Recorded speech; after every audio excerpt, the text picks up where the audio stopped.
Esto no es un tema menor para Nuevo León tampoco. Con disponibilidad de los alimentos. La segunda tiene que ver con estabilidad, el poder contar con los medios de control de cultivos y opciones de almacenamiento. Y el tercero, que tiene que ver con la inocuidad, que tiene que ver con la dignidad, con las condiciones higiénicas, etc. Entonces, esos tres elementos son parte ya de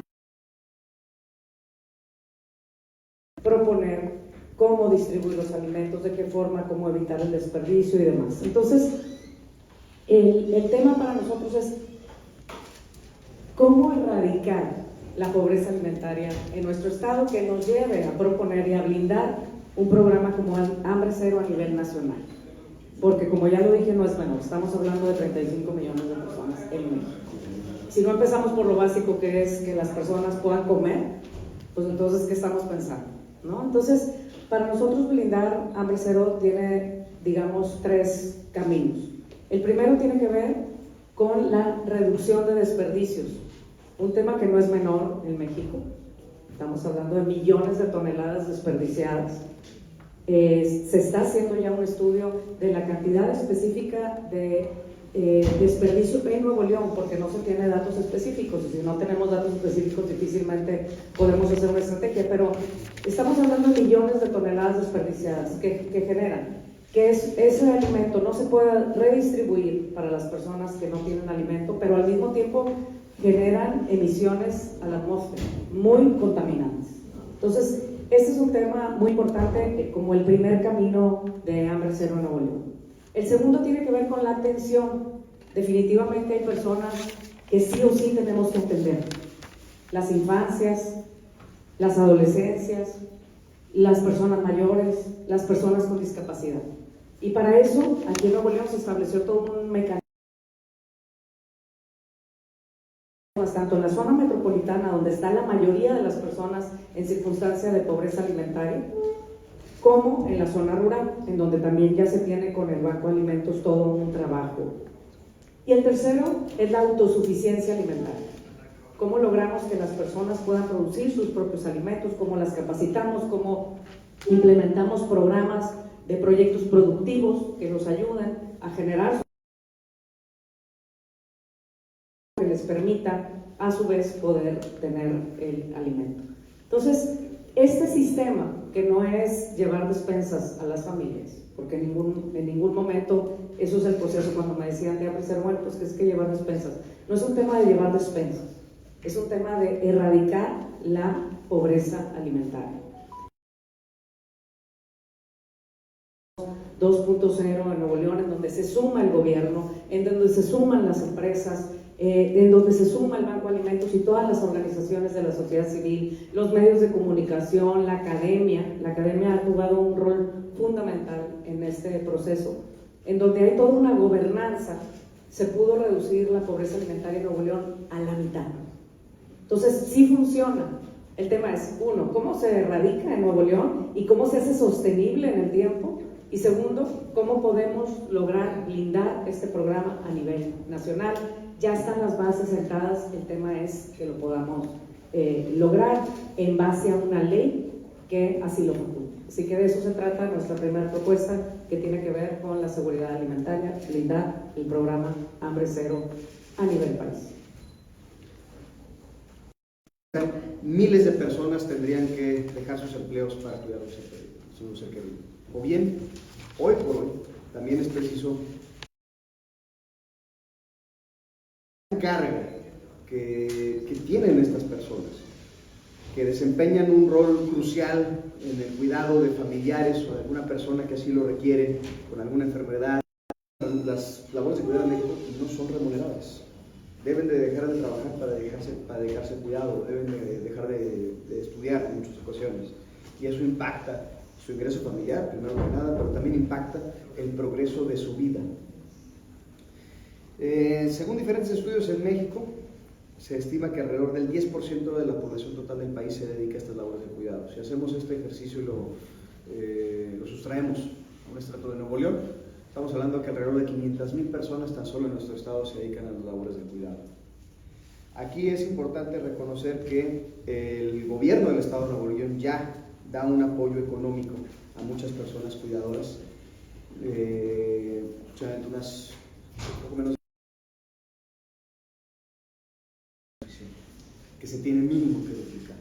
Y que esto es una deuda que no se tiene solamente para la gente del Estado de Nuevo León, se tiene en todo el país. Entonces, partiendo de la base de que las personas cuidadoras son esenciales para el óptimo desarrollo de nuestra sociedad, que sin el trabajo que realizan miles de personas no podrían desarrollarse, no podrían salir adelante en México. Lo que buscamos es que ser una persona cuidadora pueda ser una decisión y no una imposición, y menos una limitante para su desarrollo pleno como ciudadanos y ciudadanos. Por eso el gobierno debe de asumir su responsabilidad para el cuidado y protección de su gente.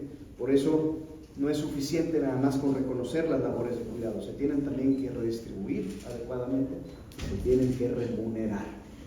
Entonces son las 3 R's: reconocer, redistribuir, remunerar.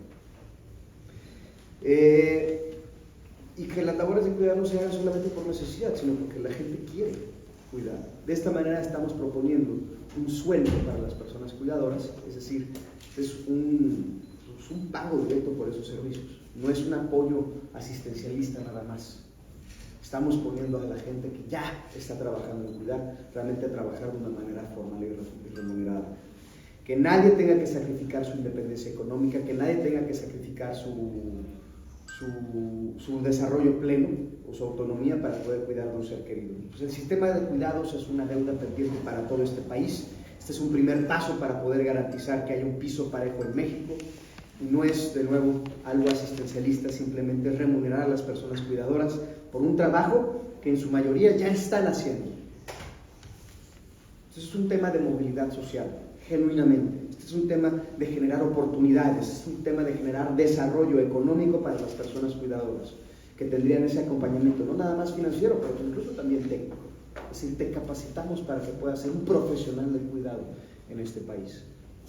Que ya sea a través del sueldo que te da el gobierno, o bien que puedas aspirar a conseguir un empleo, ahora sí, en una industria de cuidados que tenemos también en México, pues estas personas encuentren otra vocación, que el día de hoy pues ya se dedican a ello, pero pues a costa muchas veces de su propio futuro.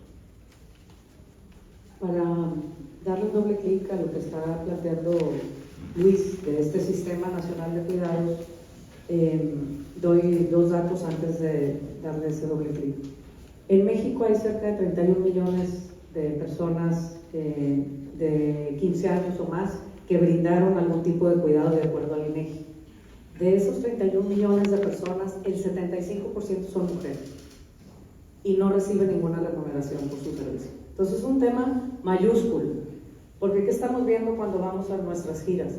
Muchas mujeres, muchas ya de edad, que no reciben ninguna pensión, que no tienen ningún sistema médico, porque cuidaron toda su vida a alguien y no recibieron ningún sueldo. ¿Y ahora qué? ¿Qué pasa con ellas? Aquí en Nuevo León no es menor. De los casi 6 millones de personas que somos, cerca de 3.9 millones de personas o cuidan o son cuidadas.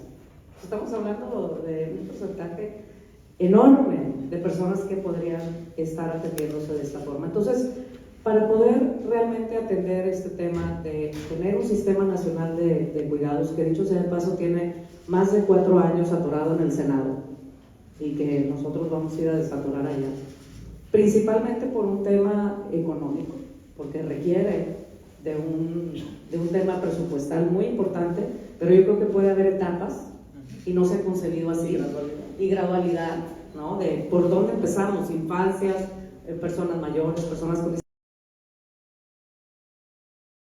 tercera propuesta que tiene que ver con cómo logramos desarrollar esas plataformas que permitan que el sistema de cuidados funcione. Una de esas plataformas que se eliminó por parte del gobierno federal son las escuelas de tiempo completo, que para nosotros son fundamentales. ¿Cómo podemos lograr que las mujeres particularmente, pero hombres y mujeres, puedan ir a trabajar si llevan a sus hijos y en 4 horas tienen que regresar por ellos? Si además las escuelas no les dan alimentación, ni desayuno, ni comida. Entonces, las escuelas de tiempo completo, que aquí en el estado sí regresamos, no a totalidad, pero de las 6,000 más o menos escuelas que hay en Nuevo León, ya 1,000 tienen escuela de tiempo completo y unas 500 más jornada ampliada, que les llaman. Pues tendrían que ser todas, pero se requieren recursos para ello. Ahí hay un apoyo de parte de Hambre Cero para que el programa Hambre Cero pueda contribuir a las escuelas de tiempo completo a dotar de desayuno, comida a esas escuelas que se adaptan, obviamente, al horario, a la jornada laboral de padres y madres. Por otro lado, pues tenemos una alimentación adecuada y de calidad para los niños, sobre todo los menores, en educación inicial y en la escuela primaria. Por otro lado, obviamente, se abona en estas escuelas de tiempo completo al tema socioemocional, al tema de hábitos, que no es menor, deporte, arte, que obviamente significa todo un desarrollo integral para las familias. Entonces, en las escuelas de tiempo completo es un tema que tendremos que blindar otra vez desde lo federal para poder que existan y que tengan un presupuesto. Por ejemplo, ahora que estuvimos en Pesquería, en Juárez, hay un crecimiento poblacional muy importante en García y no se dan abasto con lo que existe. Y hay muchas familias que no tienen dónde dejar a sus hijos. Entonces, el tema de escuelas de tiempo completo, estancias infantiles y centros de atención infantil es un tema fundamental en tener un sistema de cuidados. Otro tema que estamos proponiendo aquí es tener una ley de seguridad económica y envejecimiento activo, lo que hemos denominado la ley plateada, para apoyar realmente a las personas mayores en una atención integral desde diferentes ópticas. Primero, una salud universal para las personas mayores de manera gratuita e integral. Segundo, metas de atención que tenemos que tener por secretaría. Cómo atendemos el tema de salud, cómo atendemos el tema educativo para las personas mayores, cómo atendemos el tema deportivo, artístico, en los 3 niveles de gobierno. El tema de adaptación de espacios públicos, un tema fundamental que cada vez que vamos a un municipio nos dicen las personas mayores, es que esta plaza no está adaptada para que nosotros podamos aquí hacer nuestros ejercicios, poder caminar, miren cómo está. Y este es un tema fundamental para el envejecimiento activo. La obligación de las instancias educativas públicas, incluyendo las universidades, para contar con una oferta de capacitación para las personas mayores. Y un tema no menos importante que estamos viendo en crecimiento son el tema de las violencias contra las personas mayores, que muchos, dicho sea de paso, vienen de sus propios familiares. Es un tema importante a nivel nacional, obviamente en Nuevo León, 500,000 de personas, adultas mayores en Nuevo León, que no cuentan con toda esta garantía de derechos que necesitamos tener, las necesidades de manera integral de las personas mayores en este gran sistema de cuidado. Y tercer tema en este grupo poblacional es las personas con discapacidad. La inclusión, la verdadera inclusión de las personas con discapacidad, tampoco es menor, cerca de 800,000 personas con alguna discapacidad viven en nuestro estado. Hay una frase de la Convención de Personas con Discapacidad que me gusta mucho que dice, nada de nosotros sin nosotros. Hemos generado leyes, programas, vistos desde una óptica en donde no se les incluye, en donde no se les toma en cuenta. Entonces, debe de haber una integración plena de las personas con discapacidad a la toma de decisiones de cualquier ley, fortalecimiento de ley, norma, programa, etcétera, y eso es un tema que tenemos que legislar desde el Senado. Lograr, obviamente, el tema de espacios públicos adecuados, escuelas incluyentes de verdad, que este ha sido pues una crítica porque no hay presupuestos suficientes para tener realmente un programa de escuela incluyente real, ¿no? Ya existe por ley, pero no existen ni las capacitaciones, ni los maestros, ni digamos las obras que se necesitan para poder atender estas necesidades, y ese es un tema que tenemos que proponer. Así que el tema del mundo laboral, en donde también hay muchas barreras, y esto también tiene que estar obviamente legislado, apoyos económicos y la creación de un Instituto Nacional de Personas con Discapacidad que pueda realmente coordinar la política pública que existe a nivel nacional. Estos son, digamos, esos doble clics que queríamos darle al tema de un sistema nacional de cuidados con especialidades en los diferentes grupos poblacionales. Y bueno, finalmente, porque un verdadero piso parejo está no solamente en así que los apoyos y los sostenes que me dan, sino también en, bueno, qué tanto me cuesta el poder vivir. Una de las principales preocupaciones que tenemos en todo México son los altos costos de nuestros servicios, particularmente los de energía eléctrica. En el país, particularmente aquí en Nuevo León, además, estamos pues, muy afectados por una red de distribución con una capacidad cada vez más disminuida. Esto lo vemos en que en todo este sexenio no se atendió un solo kilómetro de líneas nuevas. Realmente no ampliamos nuestra capacidad de producción. Y tenemos una población que está creciendo. Y tenemos una necesidad de producir más energía. ¿Por qué? Porque vienen grandes industrias que van a traer, a su vez, no solamente ese consumo propio de la industria, sino también de la gente que va a operar. Y esto está pasando no nada más en Nuevo León, está pasando en todo el país. Y sin embargo vemos que la mayoría de la gente que más afectada está, pues son las personas que menos tienen. El costo de energía eléctrica oscila entre 600 y 1,000 pesos al mes. Y eso, sobre todo para las familias de menores ingresos, es un gasto aplastante.